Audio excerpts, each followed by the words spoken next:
tähendab tere. Tere kõigepealt õdedele. Kui mul paluti midagi öelda, ma võtsin kohe lahti Florence Nightingale'i Wikipedia artikli, sest see on see kuupäev, mida me õdede päeval märgime, Florence Nightingale'i sünnipäev. Ja ma mõtlesin kohe, ma lugesin seda ja ma mõtlesin kohe oma kolleegidele. Florence Nightingale teadupärast ronis Türki ja lõi seal korra majja.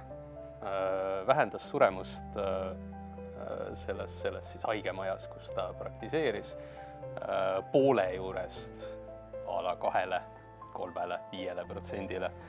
Ja ta tegi seda nii, nagu teie teete seda praegu. Teie hoiate seda haigemaja püsti, keegi peab seda tegema. Keegi peab küsima raviarstide käest küsimusi. Keegi peab jälgima, et patsiendid oleksid korralikult ette valmistatud.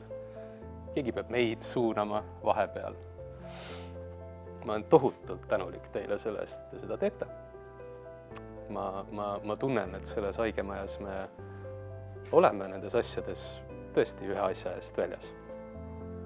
Ja aitäh teile. Õdede päev on teie päev. Ilma teieta me hakkama ei saaks.